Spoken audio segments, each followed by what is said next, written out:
안녕들 하십니까? 저녁은 맛있게 드셨습니까? 오늘은 5월 5일 어린이날인데 아이들은 잘 크고 다 컸습니까? 여기 나오신 분들은 다 컸겠구나. 지난번 달에 와서 아주 저는 기쁜 사람을 만났습니다. 봉은사에서 약 20년 전에 포교실장을 지낸 적이 있는데, 그러면서 불교대학을 운영하고 성지순례 졸업 때 되면 성지순례를 다니고 그래서 소임인갑도 하고 열심히 했는데, 저번 달에 그 봉은사 다니던 신도님을 여기서 만났습니다. 20년 만에 만나니 얼마나 반가운지 그 반가움은 이루 말할 수 없는데, 중노릇하면서 배운 것이 인정을 끊는데 길들여져 가지고 기쁘다 소리도 반갑다 소리도 그냥 악수만 하고 헤어졌거든요. 그분을 위해서 박수 한번 쳐주시죠. 오늘 오셨는지 모르겠네요. 어렸을 때부터 배웠던 게 인정이 농후하면 도심이 성근다고 이야기해가지고, 사람과 사람 간의 인정이 깊으면 도 닦는 마음이 얕아진다. 누가 거짓말을 쳤는지 제대로 쳤죠. 저같이 이렇게 깜빡 속고 그냥 신도드님이 반갑게 맞이하는데도 불구하고 20년이 지나서 알아보고 알아주면서 반갑게 맞이하는데도 불구하고 모른 척하고 그냥 씩 지나가는 아주 못된 법사로 남아있으니 참으로 저부터 참여해야 되겠습니다. 그렇죠? 그렇지는 뭘 그래요. 지금까지 공부 잘했지. 부처님께서는 아르마리를 낼까요, 안 낼까요? 응? 야, 역시 도선사 신도님이셔. 부처님께서는 견해를 낼까요, 안 낼까요? 금강경 31품에 부처님께서는 지견을 내지 않는다, 아르마리를 내지 않는다라고 말씀하셨습니다. 부처님께서 중생들을 보고 안다, 모른다, 무식하다, 유식하다 이야기 안 하시는 거죠. 금강경 설한 근본 원인을 처음을 딱 뒤져보면, 처음에 부처님께서는 그냥 밥때가 돼서 밥 드시려고 바로 챙겨서 사이국을 한 바퀴 돌아오셔가지고 화두를 해서 절에 들어오셔가지고 기원정사 돌아오셔서 공양을 드시고 바루를 씻어서 두고 자복을 펴고 그냥 앉으셨습니다. 근데 아르마리를 누가 냈느냐? 수보리가 냈습니다. 아는 체를 한 거죠. 아이고 부처님 갔다 오시면서 큰일 하셨습니다. 그렇게 이대하실 수가 없습니다. 다른 중생들은 몰라도 저는 알아봤습니다 라고 잘난 체하기 시작하면서 금강경을 설법하게 만듭니다. 그렇죠? 부처님께서는 그냥 갔다 오셔가지고 시내 한 바퀴 휙 돌고 7집 돌아서 밥 얻어갖고 오셔가지고 기원정사 오셔서 그냥 드셨습니다. 그런데 이 잘난 수보리가 자리에서 벌떡 일어나더니 그것도 오른쪽 어깨를 드러내고 무릎을 꿇어 절을 하면서 희한하고 희화하십니다. 부처님께서는 어떻게 그렇게 중생을 잘 제도하시고 중생들을 그렇게 잘 부촉하시며 중생들을 잘 그렇게 이끄십니까? 라고 아르마리를 내면서 부처님의 말씀을 이끌어내는 것이 뭐냐? 바로 금강경입니다. 그래서 금강경 그 31품에 보면 저도 보다 깜짝 놀랐습니다. 역시 금강경은 보는 만큼, 보는 것만큼, 수행하는 것만큼, 연불해서 업장에 녹아지는 것만큼 새롭게 보인다는 거예요. 새삼 또 놀랐습니다. 중노릇 40년이 넘고 나니까 이제서 조금 눈에 띄는 것 같기도 하고, 그동안 중노릇을 잘못했는가 싶어가지고 이런 멍충이가 어디 있는가 참여되기도 되기도 하고. 여기 노보살님들 많이 계시죠? 제 이야기 공감하시죠? 공감하시면 박수 한번 치시죠. 노보살님만. 늙지 않으신 분들은 치지 마세요. 바로 노보살님들이 알아가시는 법이자 진리자, 우리가 이야기하는 진실. 그러면 다시 한번 묻습니다. 부처님께서는 악견, 인견, 중생견, 수자견이 있을까요, 없을까요? 설한 바가 있을까요, 없을까요?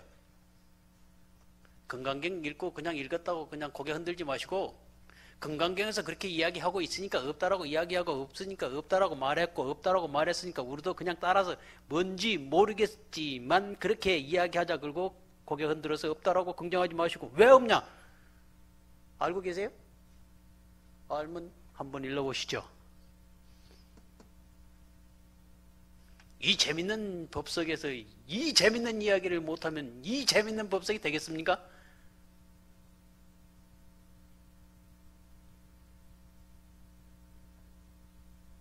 부처님께서는 악견, 인견, 중생견, 수사견을 설한 바가 없습니다.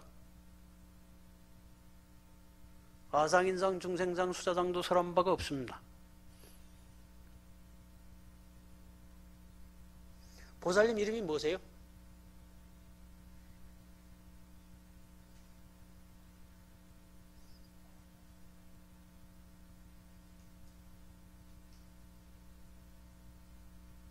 아, 60평생을 살았는데 자기 이름 잊어버리고 사는가 봐요. 아들 때문에 이래. 아들, 딸 때문에.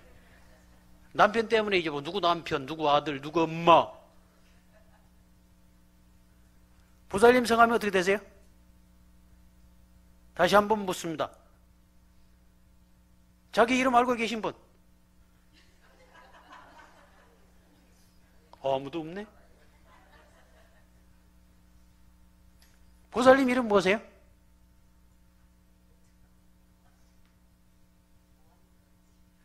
원연진이요?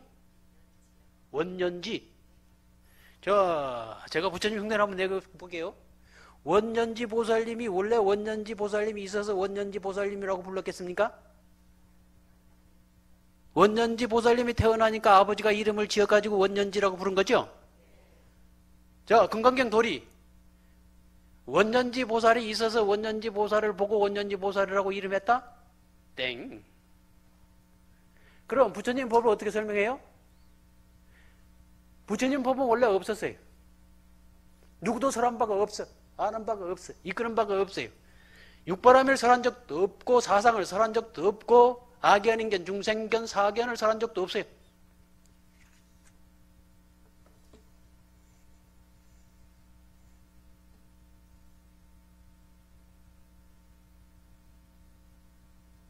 있어요? 원년지 보살님이 태어나니까 아버지가 글을 일으켜서 원년지 보살이라고 이름했다. 시명 원년지 보살이다. 오케이?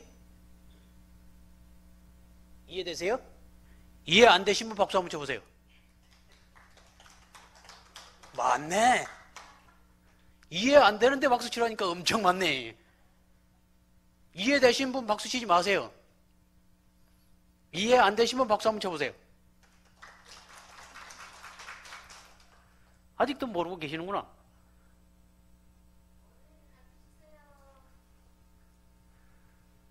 원년지 보살님이 원래 있어서 원년지 보살이라고 이름했다면 부처님께서 법을 설하실 때 부처님 법이 바깥에 무엇인가가 있어서 그것을 보고 설하셨다라는 설명이 가능합니다. 그런데 없었어요. 오로지 부처님만 알고 계시고 부처님만이 아시기 때문에 아는 법문을 부처님만이 설하실 수 있었다. 뭐라고? 금강경이라고. 통칭. 이해되세요? 알아들으셨어요? 박수. 근데 못 알아들으신 것 같은데? 자, 그럼 못 알아듣는 거 강조할 거 없고 넘어가면서 오늘 본 금강경하고 내일 본 금강경하고 그래서 여러분들이 아는 식견이 달라집니다. 업장이 녹아지면 녹아지는 만큼 금강경이 크게 보입니다. 여러분들이 염보를 해서 업장을 녹이고 부처님 앞에서 그 업이 녹는 만큼 부처님의 경전도 크게 들립니다. 나에게 번뇌망상이 있어서 번뇌망상이 차지하고 있어가지고 머릿속에 꽉 차 있으면 부처님 경전이 모르는 경전으로 들립니다. 그런데 참여하고 발언하고 염불함으로 인해 가지고 스스로의 업장이 높고 부처님 법당 안에서 부처님을 보면서 눈물을 흘릴 수 있고 환희심을 내는 사람만이 금강경을 보면 금강경을 보는 만큼 그 넓이와 크기와 깊이가 원대해지죠. 오늘 어린이날이라서 그런가 이렇게 말이 슬슬슬 잘 나오지? 이상하네. 그것이 여러분들이 지금 현재 연불하고 참여하고 오늘 오셔가지고 부처님 전에서 참여 연불하고 밤새워 지새우고 밤을 지새우고자 하는 까닭이 여기 있습니다. 희한해요. 업이 녹으면 녹은 만큼 금강경이 왜 그렇게 크게 보이는지 이상하지만큼 신기해요. 부지런한 사람만이 이걸 또 알 수 있습니다. 멍청하고 게으른 사람들은 이 맛 몰라요. 이 맛을 모르니까 부처님 전에 왔다가도 돌아가 버려요. 맛을 아는 사람들은 어저께 왔는데 오늘 또 와. 오지 마라 그래도 와요. 왜냐? 스스로가 느끼는 그 폭이 크고 넓고 깊기 때문입니다. 이 법사 거짓말합니까? 진실입니다, 이건. 그런데 육조 스님이 이 부분에 대해서 줄을 담은 부분이 있습니다. 악연인견 중생견이라고 굳이 이야기할 수 있다면 이것을 악연인견 중생견 사견을 우리 신도님들에게 이야기해 볼 것 같으면 부처님이 가지고 있는 불성, 그러니까 중생 여러분들이 가지고 있는 낱낱이 부처가 될 수 있다는 그 성품, 그것이 바로 악연이다.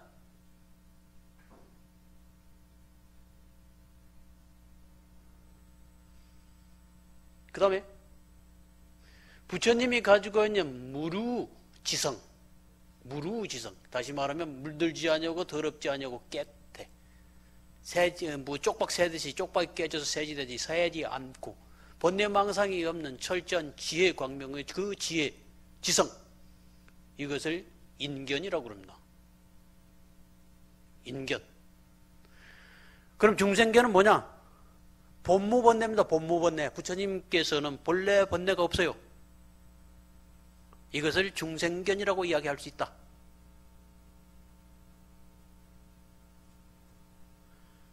본무번뇌 다음에 수자견은 뭐예요? 불성은 생로병사의 소멸과 생성을 하지 않기 때문에 수자견이라고 이야기를 할 수 있다라고 얘기합니다. 무한하죠? 근데 거꾸로 이야기하면 이 안에다가 살을 붙여서, 여기 있는 법사 정한이가 살을 붙여서 중생들에게 부처님께서 설명하고자 했던 아상, 인상, 중생상, 수자상을 설명해 드리면, 아상은 여러분들이 지금 태어나서 지니고 있는 몸은 여러분들 것입니까? 저는 여러분들 것이라고 생각하지 않습니다. 이것은 총칭 총갈 부처님께서 설하신 업식이라고, 업식의 몸이라고 이야기해도 업연, 업신, 업신이죠. 과거 전생으로부터 지어왔던 업신의 몸이다. 이것을 우리는 망령 때의 상이라고, 내 것이라고 가지고 있죠. 자, 그러면 인상은 무엇일까요? 여러분들이 지니고 있는 번뇌망상 이전에 다시 말하면 명확하고 확실하고 깨끗한 지혜, 새지 않는 지혜가 아니라 무명업식의 지혜, 아르마리, 이것을 인상이라고 할 수 있습니다. 인상. 그럼 중생상은 뭐냐? 아까 이야기했듯이 부처님께서는 본무번뇌예요. 분별심이 없어요. 번뇌망상이 없어요.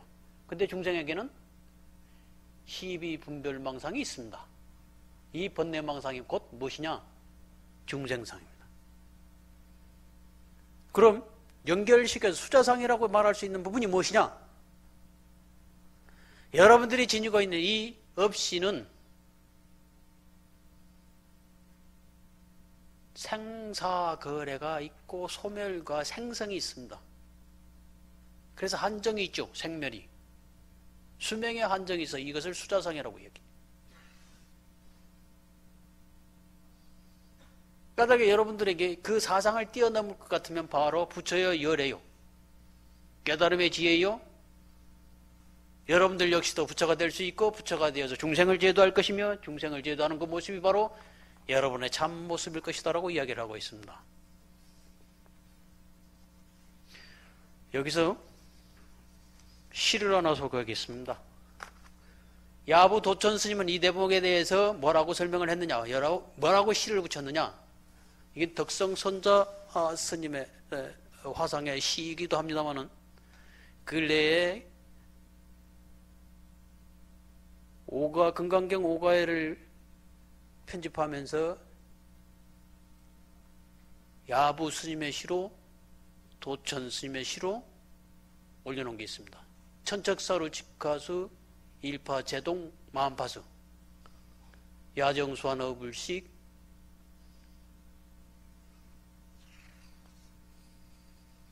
만선공제 명월기.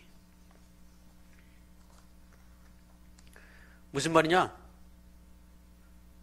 이 스님이 그 선자 스님, 선자 덕성 스님은 수행을 어디서 했냐 그러면은 나루트에서 나룻배로 사람을 건너주면서 수행을 했습니다. 그러면서 한가한 시간에 낚시를 즐겼습니다. 이 낚시가 고기를 낚으려고 하는 낚시가 아니고 시간을 낚는 낚시죠. 그래서 줄을 천척, 그러니까 다시 말하면 천자죠, 천자. 한자를 일척이라고 그러죠. 천자가 되는 낚싯줄을 깊은 바닷속에 떨어뜨리니까 떨어뜨리는 그 순간에 바로 한파 물결이 일어나는데요. 그 물결이 일어남으로 인해 가지고 만파 따라서 움직인다는 얘기입니다. 하나를 딱 던졌는데 물결이 만파 물결로 일어나더라. 그러니까 여러분들이 한 생각했는데 만 생각이 일어나는 거죠. 그 생각을 비유한 것입니다. 겨우 한 생각 했을까 말까 그랬는데 이놈의 번뇌망상이 가지를 치고 물결을 치듯이 천 가지 만 가지 생각으로 빠져들더라. 이런 얘기를 지금 이 시로 이야기하고 있고요. 그 다음에 야정수한 어불식, 어떻게 보면 야정수한 어불식 전에 다시 말하면은 천척사로 직가서 일파제동 만파수 이 속에서 여러분들 마음속에 있는 생멸하지 아니하는 마음자리를 찾으려고 낚시줄을 딱 들이는데 그 들이는 심각 한 생각이 일어나면서 만 가지 생각이 일어나고 만 가지 생각이 일어나면서 낚시는 어디 가버리고 사량불면만 남았다라는 이 전제적인 조건이 있고요. 그 다음에 야정수한 어불식 만성공제 명월기라고 해가지고 월명기라고 하고 있는데요. 밤은 고요하고 물은 차서 고기는 낚시를 물지 않는다. 그러니 배에 가득히 비움만 싣고 밝은 달 아래 돌아온다. 이걸 풀이하면요. 비록 우리가 무엇을 하고 있고 마음자리를 찾으려고 일파자동 만파수 했지만